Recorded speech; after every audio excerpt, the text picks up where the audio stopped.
여러분 리디아 고라는 이름을 들어보셨어요? 리디아 고.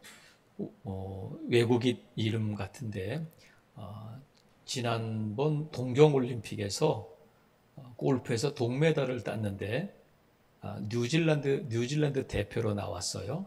그래서 태어나기는 우리나라에서 태어났는데 6살 때인가 뉴질랜드로 이민을 가서 골프를 배웠고 그곳에서 골프를 했는데 골프 천재다 뭐 이런 수식어도 따라 붙기도 해요.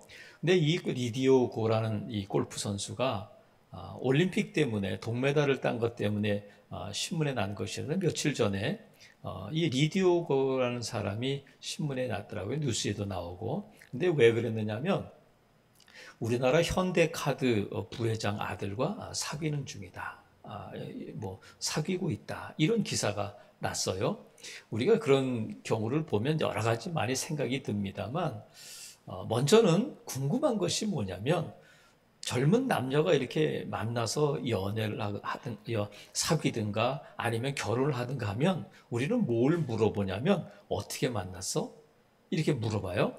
그러면 어떻게 결혼 정년기에 있는 남녀 아니면 성인인 남녀가 이렇게 만나서 교제를 하고 아니면 결혼을 하게 되면 어떻게 만날 수 있느냐 하면 두 가지잖아요. 크게 연애했느냐 아니면 중매했느냐.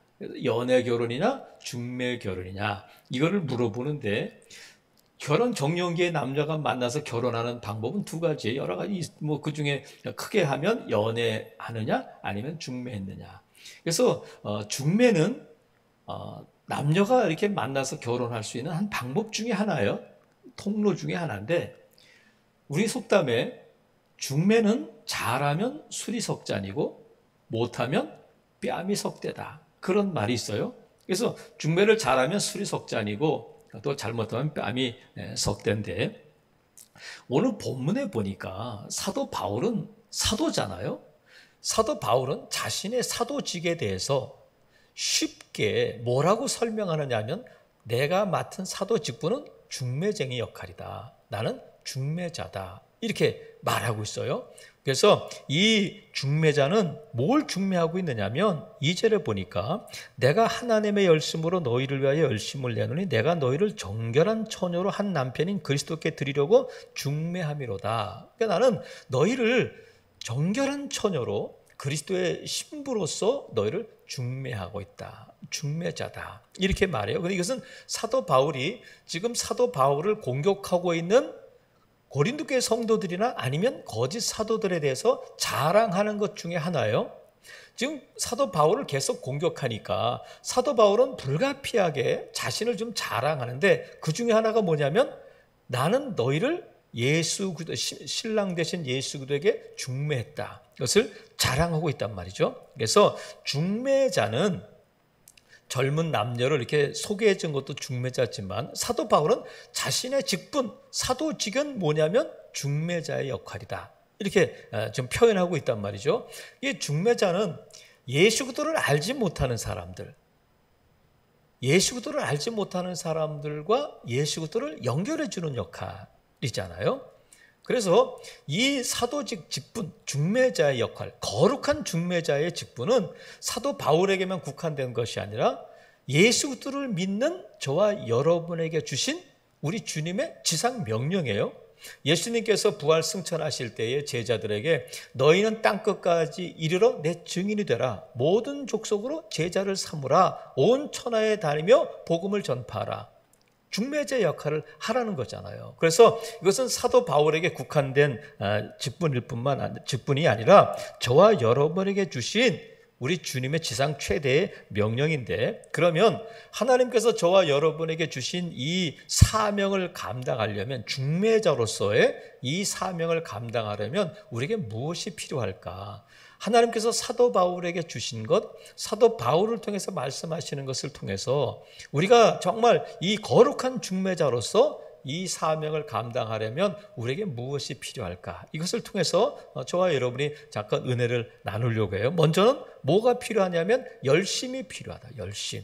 근데 어떤 열심이 해야 되냐면 내 열심이 아니라 2절에 보니까 내가 하나님의 열심으로 너희를 위해 열심을 낸다는 거예요. 그러니까 무엇이 필요하냐면 하나님의 열심이 필요하다. 내 열심이 아닌 하나님의 열심인데, 하나님의 열심은 뭐냐면 우리가 주님의 일을 할 때에 어떻게 해야 되느냐면 하나님처럼 하면 돼요. 우리가 예수님을 닮아가잖아요. 우리가 성품은 예수님을 닮아가는데 사역은 정작 예수님처럼 하지 않는 경우가 있단 말이죠. 그러니까 우리가 주님이 우리에게 맡겨주신 사명을 감당할 때 누구에게 배운 것으로 하냐면, 누구처럼 해야 되냐면 주님처럼 해야 돼요. 그래서 하나님의 열심은 어떤 열심이냐면, 하나님께서는 날마다 구원 얻는 자를 더하게 하시는데 이 구원 사역을 하나님은 쉬지 않으신다. 오늘도 하나님은 이 천지 만물을 지으셨을 뿐만 아니라 오늘도 이 모든 우주 만물을 다스리시고 주관하시는 분이 하나님이신데 이 일을 단 1초 한순간도 쉬는 적이 없으시다는 거예요. 우리는 이 코로나19를 지나면서 코로나19 동안에 전도도 안 되고 코로나19는 모든 것이 잠잠하고 예배도 기도도 전도도 교제도 식사도 모든 것이 다 멈춰 있는 것 같지만 전쟁 중에는 전쟁하기에 바쁜데 무슨 전도를 하겠어. 이 지진이 일어나고 해일이 일어나는 쓰나미가 일어났는데 무슨 전도가 되겠어. 하지만 하나님은 코로나19 가운데서도 전쟁 중에도 재난 가운데서도 이 구원 사역을 이 우주 만물을 통치하시는 그 일을 쉬신 적이 없으시다는 거예요. 그래서 하나님께서는 저와 여러분을 부르실 때에도 그러셨고 앞으로도 하나님은 이 일을 쉬지 않으시는데 예수님께서 이렇게 말씀하셨어요. 아버지께서 지금까지 일하시니까 나도 일한다.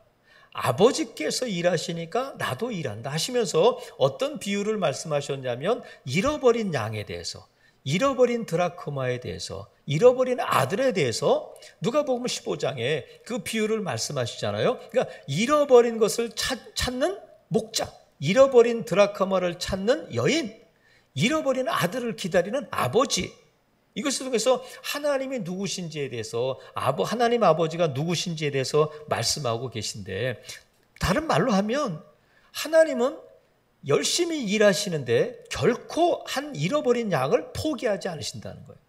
어디에 있든지 간에. 그래서 하나님께서 이 열심히 일하시는 결과가 뭐냐면 잃어버린 양을 찾기 위해서 하나님의 아들 독생자를 이 땅에 보내셨어요.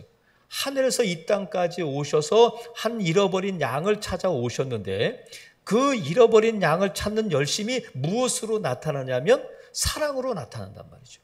그러니까 하나님의 열심은 쉬지 아니하시는 열심일 뿐만 아니라 사랑으로 나타나는 열심이란 말이죠. 그래서 하나님께서 저와 여러분을 사랑하시는 그 증거가 뭐냐면 십자가잖아요. 그래서 하나님이 세상을 이처럼 사랑하셨다. 그래서 독생자 예수도 이 땅에 보내셨는데 세상을 사랑하신 하나님이 누구를 사랑하시는 거냐면 세상 가운데 저와 여러분을 사랑하셔서 독생자 예수 그리스도를 이 땅에 보내셨단 말이죠. 그래서 우리가 하나님의 일을, 이 중매자로서의 역할을 감당하려면 저와 여러분에게 뭐가 필요하냐면 하나님의 열심이 필요하다. 그래서 하나님이 그 열심으로, 그 사랑으로 저와 여러분을 부르시고 하나님의 자녀 삼아 주셨으니까 그 사랑으로, 그 열심으로 중매자의 역할을 감당해야 된단 말이죠. 또 하나 저와 여러분에게 뭐가 필요하냐면 중매자로서 분별력이 필요하다. 분별력. 분별해내는 거잖아요. 자, 4절에 보니까 지금 사도 바울이 중매를 했는데 중매를 하면 그들이 정결한 신부로 남아 있어야 되잖아요.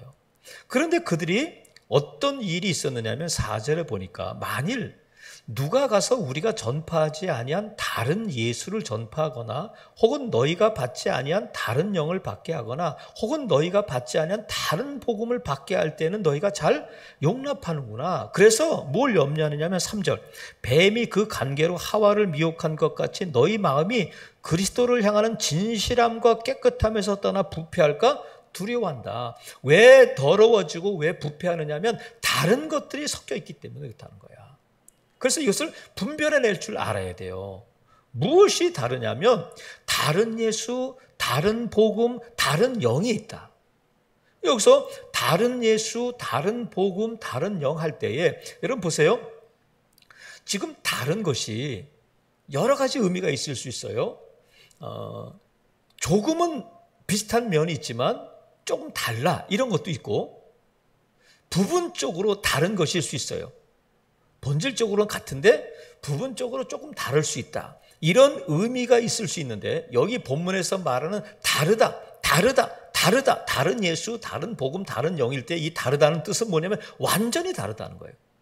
조금 비슷하거나 부분적으로 조금 다르거나 그런 것이 아니라 다른 예수라고 하는 것은 완전히 다른 예수다. 그러니까 비슷한 예수, 비슷한 복음, 비슷한 영은 없어요. 완전히 다른 것인데 왜 이 완전히 다른 것에 우리가 미혹당하고 고린도 교회 성도들이 그것을 따라가느냐 하면 다른 예수라고 말하지 않고 진짜 예수인 것처럼 진짜 복음인 것처럼 진짜 성령인 것처럼 꾸미고 그들에게 전하고 있기 때문에 그래요. 그래서 14절에 보니까 이것은 이상한 일이 아니니라 사탄도 자기를 광명의 천사로 가장한다는 거예요. 나 달라 봐봐. 바울이 전한 예수와 바울이 전한 복음과 다르잖아. 이렇게 하지 않고 똑같다는 거예요. 사탄도 광명한 천사로 가장할 뿐만 아니라 15절에 보니까 그러므로 사탄의 일꾼들도 자기를 의의 일꾼으로 가장하는 것이 또한 대단한 일도 아니다. 사탄은 거짓의 아비이기 때문에 그냥 입만 열면 거짓말이에요. 이걸 분별해낼 줄 알아야 된다. 근데 왜 분별하지 못하느냐 하면 같은 것으로 보기 때문에 그래요. 그래서 여러분 먼저 보세요. 우리가 예수님을 믿는데 다른 예수가 있다. 다른 예수. 근데 우리가 이것을 분별해내야 되는데 잘 분별을 못한다는 거예요. 속아 넘어가요. 고린도 교회 성도들 가운데도 그렇다는 거야. 그래서 다른 예수가 뭐냐면 자, 우리가 예수님이라고 생각하고 예수님이라고 말해서 따라가 봤더니 문선명이더라는 거예요. 예수님을 말하는데 나중에 가보니까 그 예수가 우리가 생각하던 예수가 아니라 문선명이었다. 그러면 안 되잖아요.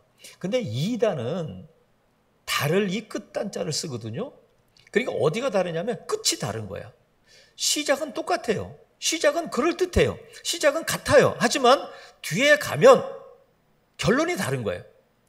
그래서 우리가 처음에는 잘 몰라요. 그래서 나중에 가서 끝에 가서 이거 아닌데 할 때 늦는 거예요. 그때는 빠져나올 수가 없어요. 알아버렸는데 나중에 가서 이것이 진짜인 거 가다 끝에 가서 보니까 아니야. 근데 그때는 분별할 수가 없게 된단 말이죠. 예수라고 해서 그냥 같은 예수인 줄 알고 따라가 봤더니 그 예수가 문선명이었다. 아니면 누구였다. 이렇게 말할 때는 다른 예수란 말이죠. 우리가 분별할 수 있어야 돼요. 그래서 다른 예수가 내가 예수야 그런 것뿐만이 아니라 다른 예수는 또 어떤 경우가 있느냐면 예수님께서 우리에게 가르쳐 주시고 말씀해 주셨는데 많은 경우 무엇을 통해서 말씀해 주셨냐면 비유를 통해서 말씀해 씨 뿌리는 비유, 잃어버린 양의 비유 이렇게 비유를 말씀해 주셨는데 예수님께서 왜 그 비유를 말씀하셨는지를 대부분 그 비유를 말씀하시는 목적, 이유를 그 비유를 통해서 말씀해 주셨어요.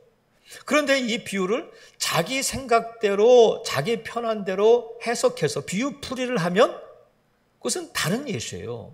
예수님이 가르쳐 주시고 예수님이 하신 말씀을 다르게 해석하고 다른 각도에서 풀이하면 그건 다른 예수가 되는 거예요. 신천지가 그런 거잖아요.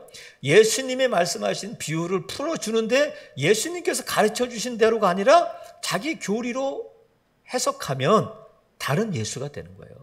그리고 또 다른 예수는 어떤 경우냐면 예수님께서 우리가 주일 오전에 살펴본 것처럼 베드로의 고백 위에 내 교회를 세우겠다 말씀하셔서 교회는 우리 주님 예수님의 교회예요.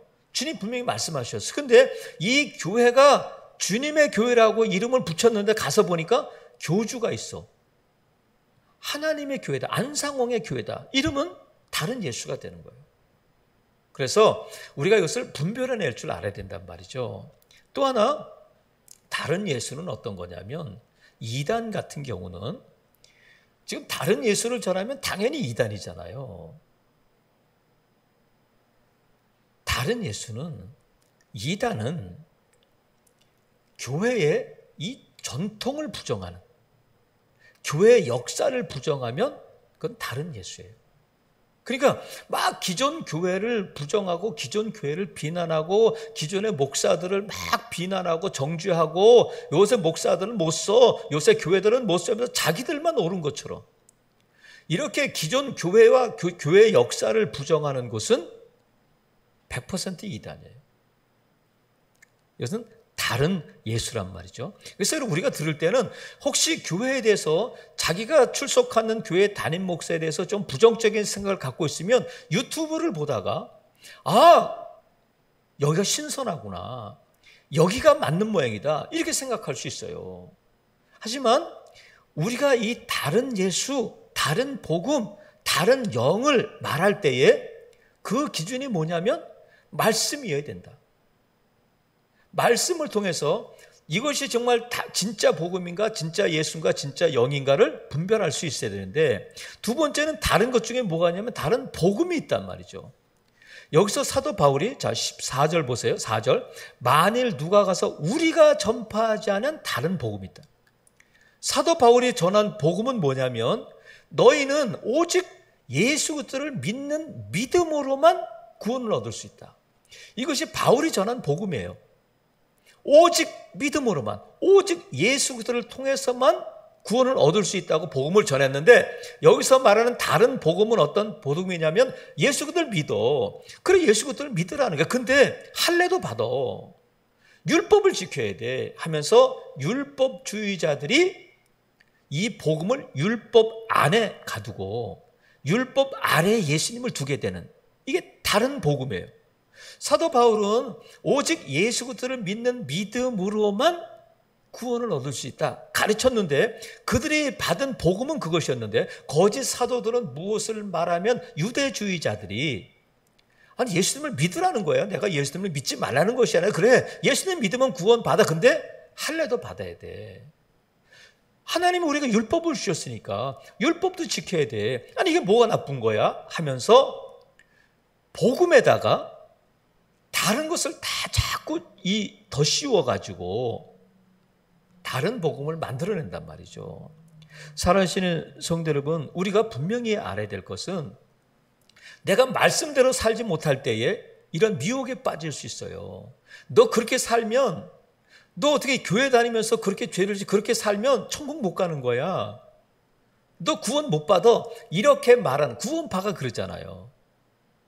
그럴 때에 우리가 흔들리지 말아야 될 것이 뭐냐? 복음은 뭐냐면 오직 예수 그리스도를 믿는 믿음으로 하나님의 자녀가 되고 구원받는다는 것을 분명히 믿어야 돼요.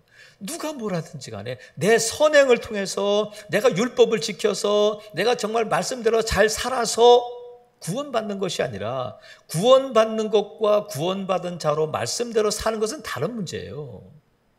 그러니까 여러분, 누가 여러분에게, 이건 다른 복음이잖아요.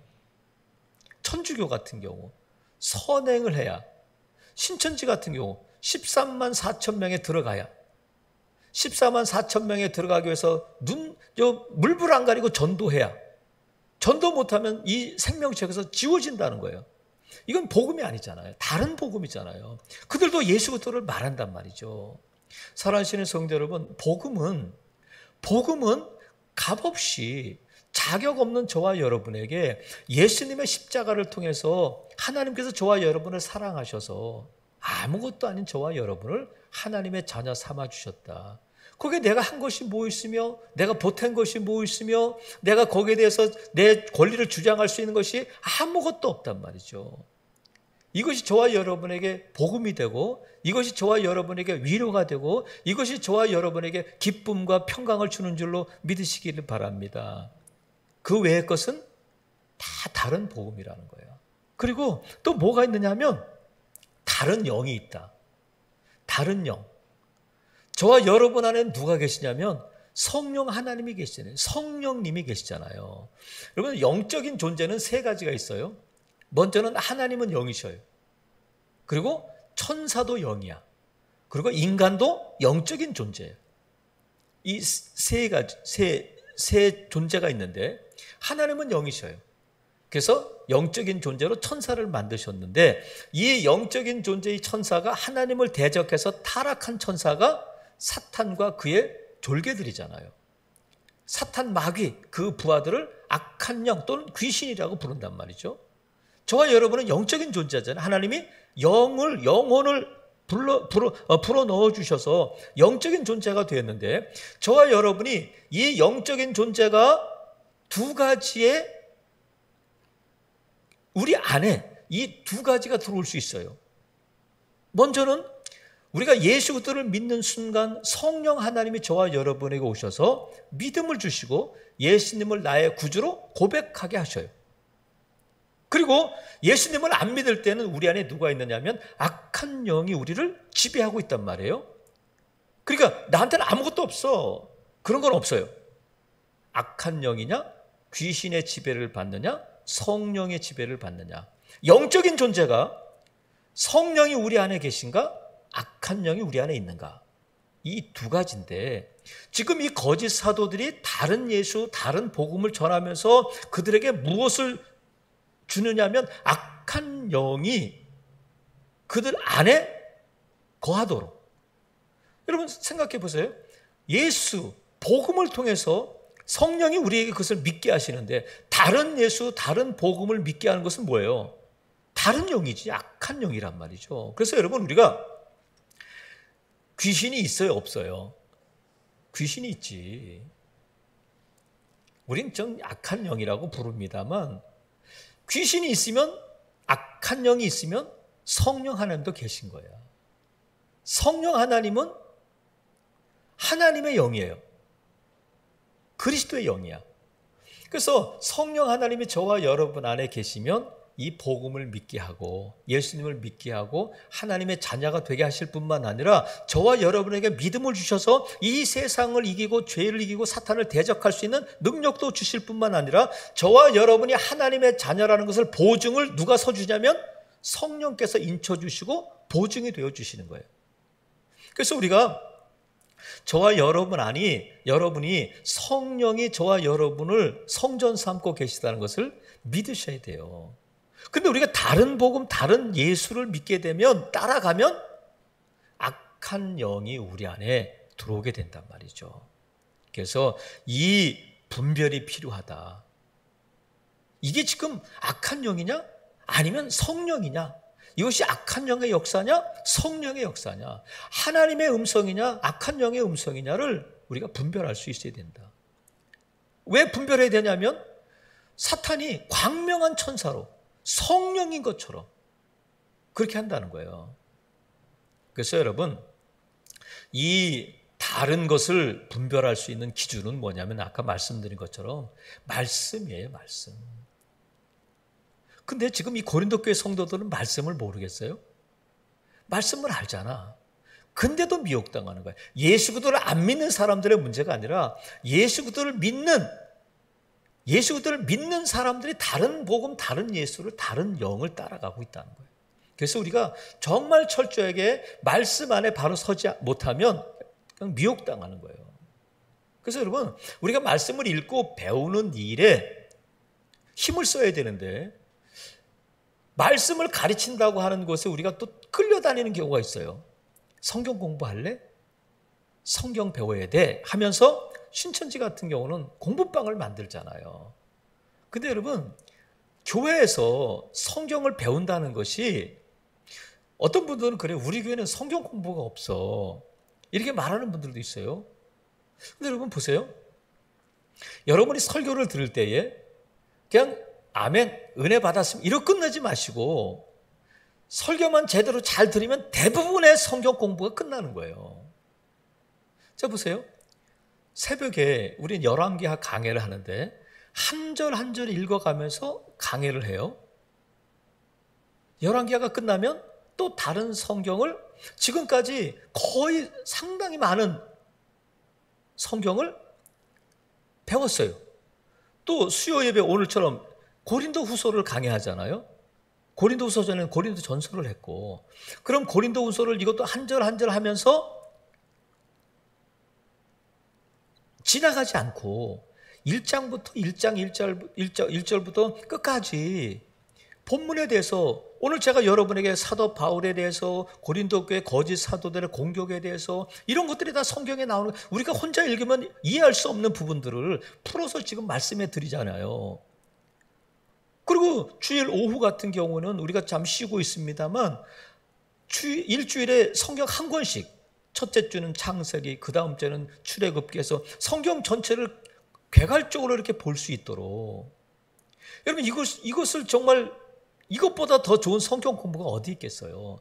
설교를 통해서 성경을 강의하고 성경을 가르치는 거잖아요. 그러니까 여러분 말씀을 들을 때에 아멘 은혜 돼서 예화를 기억하고 리디아고를 기억하고 그러지 마시고 지금 여러분이 이 설교 말씀을 듣고 집에 가서 나중에라도 고린도 후서를 읽을 때 아 이런 뜻이었지, 아 이게 지금 이런 뜻이었지 하고 떠올릴 수 있기를 바랍니다. 그래서 말씀을 들을 때 집중해서 내가 이 성경 하나라도 더 배워야 되겠다는 그 마음가짐으로 설교를 들으면 은혜가 될 뿐만 아니라 영적인 양식이 되고 영적인 근육이 된단 말이죠.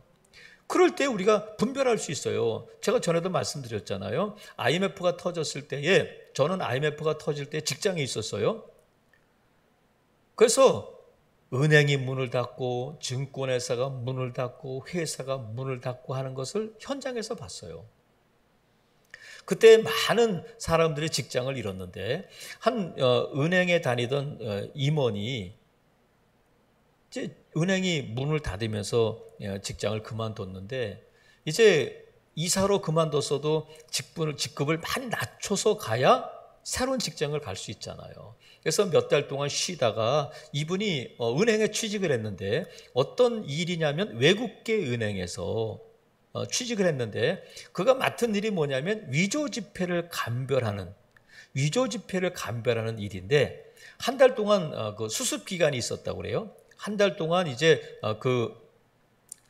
훈련을 받는데 무슨 훈련을 받느냐면 위조 지폐에 대한 그 교육이 아니라 정말 달러에 어떤 기능이 있는지 진짜 달러에 대해서 한 달 동안 공부를 시키더라는 거예요. 아니 이 맡은 일이 위조 지폐를 감별해내는 일인데 위조 지폐에 대해서는 말하지 않고 진짜 달러 1달러, 2달러, 20달러, 뭐 100달러짜리는 어떻게 되고 어떤 문양이 있고 이런 것을 한 달 동안 가르치고 마지막에 이제 수료하는 날 뭘 보여주느냐면 한 달 동안 진짜 지폐를 공부하고 난 다음에 한 달 뒤에 위조 지폐를 딱 보여주는데 한눈에 알겠더래요. 그 기계가 아니어도 한 달 동안 진짜 지폐를 가지고 공부하고 진짜 지폐에 그 뭐가 있는지 이렇게 뭐가 어떻게 됐는지 어떻게 만들어졌는지 저 지질은 어떻고 이걸 공부하고 나니까 이 가짜 위조 지폐를 딱 보는 순간 어디가 잘못됐구나 하는 것을 바로 알겠더라는 거예요. 여러분 위조 지폐는 어느 한 특정 부분만 위조되는 게 아니잖아요. 똑같이 만들지만 진짜 지폐는 아니야. 그래서 우리가 이 가짜 다른 복음, 다른 예수, 다른 영을 구별하려면 진짜를 바로 알아야 돼. 가짜를 연구하고 가짜를 따라가다 보면 자꾸 우리 코로나19도 처음에는 그냥 뭐 우한 바이러스 그렇게 부르다가 지금은 델타 변이 뭐 무슨 람다 변이 뭐 이렇게 변이가 되는 것처럼 이단들도 그렇단 말이죠. 그래서 우리가 진짜 이 하나님의 말씀을 바로 알지 못하면 바로 알면 아무리 사탄이 광명한 천사로 온다 할지라도 우리가 분별해낼 수 있단 말이죠. 사탄아 물러가라 이렇게 말할 수 있어야 된단 말이죠. 그래서 여러분 저와 여러분에게 이 거룩한 중매자로서의 역할을 감당하고 이 사명을 감당하려면 하나님의 열심히 있어야 될 뿐만 아니라 분별력도 있어야 된다. 또 한 가지는 뭐가 필요하냐면 자존감이 필요하단 말이죠. 뭐가 필요하다고요? 자존감이 필요한데 자 보세요. 사도 바울은 아까 나는 너희를 그리스도의 신부로 중매했다. 이것도 자랑이고 또 하나의 자랑은 뭐냐면 고린도 교회에 경제적인 부담을 주지 않았다는 거예요. 너희들로부터 선교비나 헌금을 받지 않고 내가 사역했다. 이렇게 말하는데 이 일에 대해서 사도 바울이 자랑하는 이 부분을 거짓 사도들이나 사도 바울을 비난하는 고린도 교회 성도들은 오히려 그것을 공격하고 있는 거예요. 뭐라고 공격하느냐면 사도 바울은 고린도 교회에 헌금을 하거나 아니면 물질적인 도움을 받지 않았어요. 그리고 오히려 마게도냐 교회, 빌립보나 아니면 데살로니가에 있는 교회들로부터 헌금을 받아가지고 후원을 받아 선교헌금을 받아가지고 그걸 오히려 고린도 교회를 세우고 고린도 교회를 가르치는 일에 썼어요. 그랬더니 거짓 사도들이 뭐라고 거짓 선생들이 비난하느냐면 사도 바울은 사도가 아니고 실력이 없고 영적으로 저 대단하지 못하기 때문에 물질적인 지원을 못 받는 거야. 이렇게 비난하는 사람들이 나왔단 말이죠.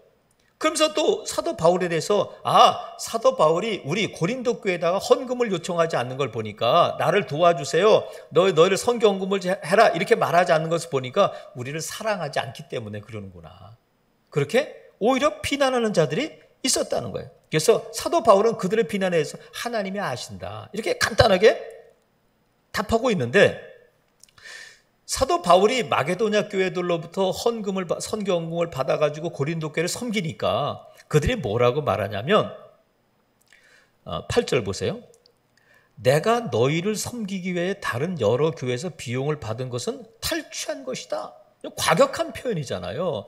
헌금을 어떻게 탈취할 수 있겠어요. 근데 거짓 사도들이 바울에 대해서 헌금을 안 하니까 사도 바울이 마게도냐 교회에 선교헌금 좀 보내, 헌금을 좀 해가지고 막 그들을 괴롭혀가지고 헌금을 탈취하듯이 해서 사용하고 있다는 거예요. 그러니까 그들의 표현을 들어서 지금 사도 바울이 그들을 공격하고 있는 거예요.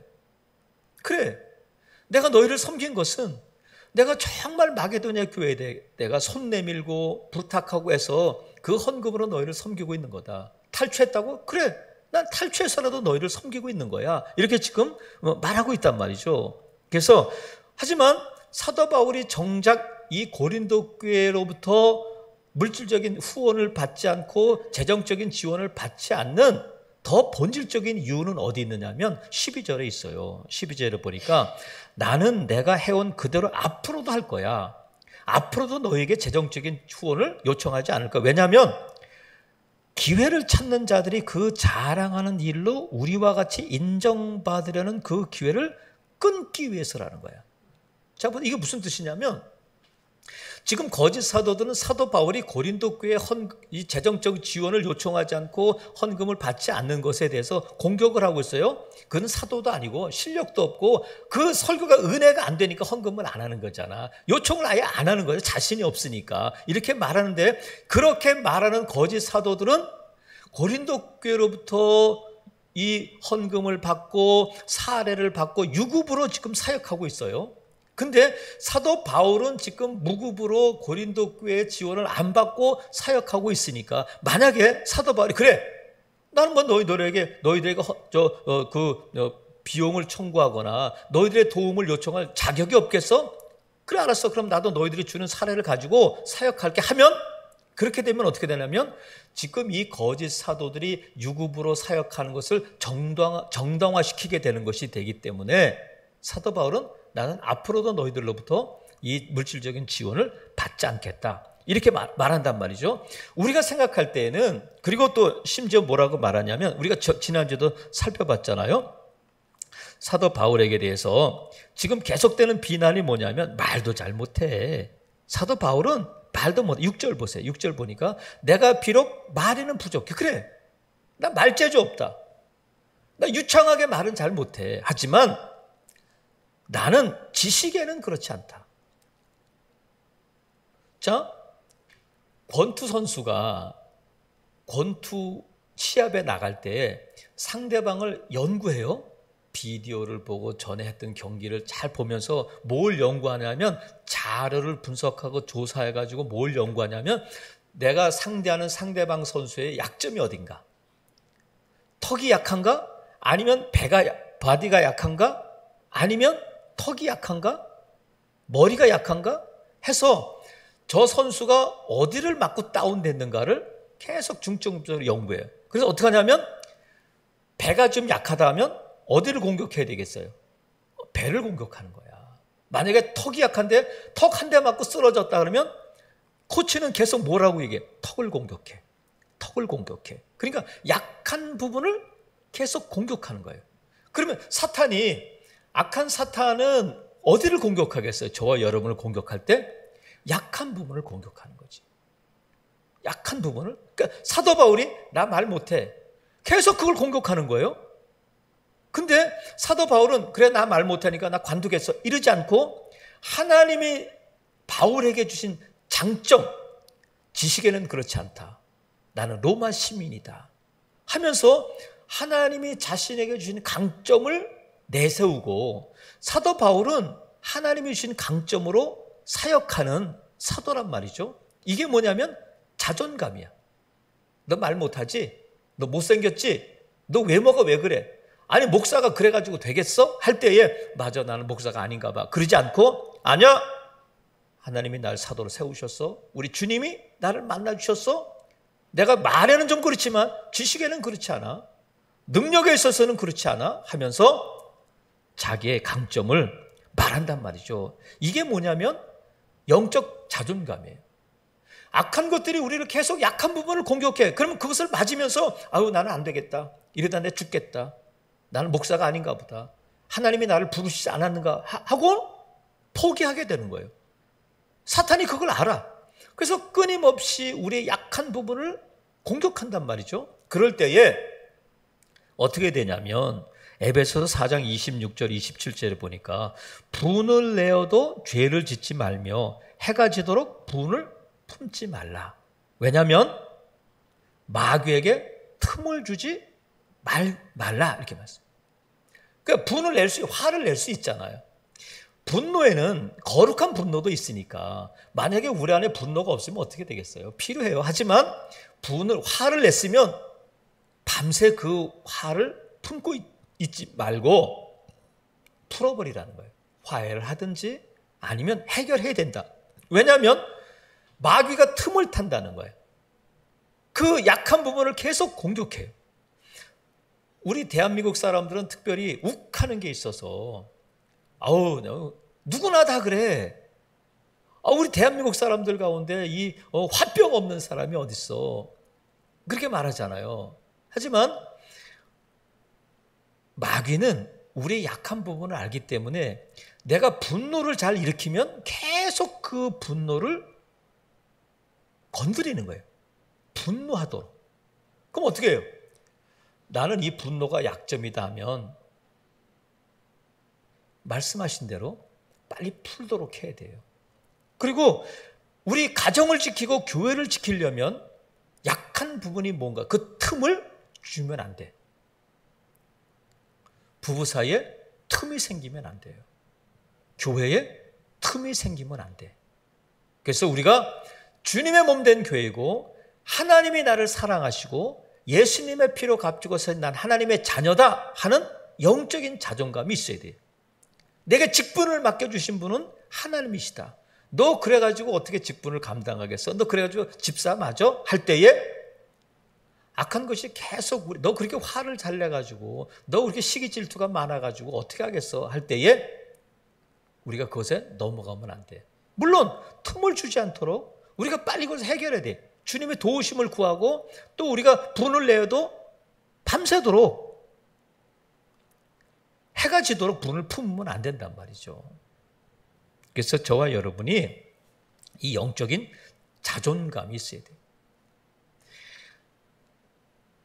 예수를 믿는 사람들 가운데 이제 그 악한 영의 공격을 받은 사람들 있잖아요. 그러면 이제 기도해줘요.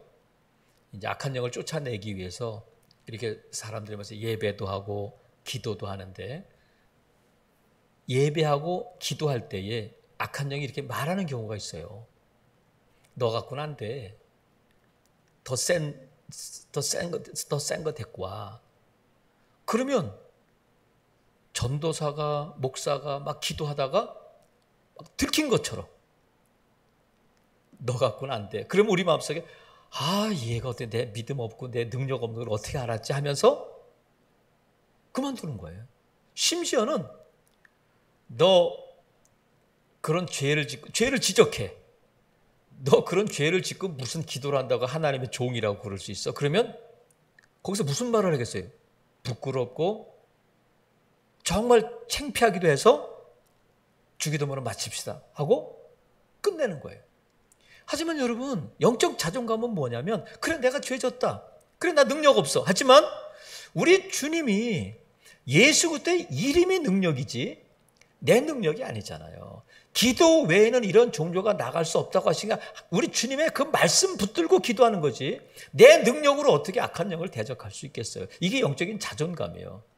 악한 영이 나에 대해서 너 죄 졌잖아, 너 그 믿음 갖고 그 능력 갖고 안 돼 하면 조용히 해.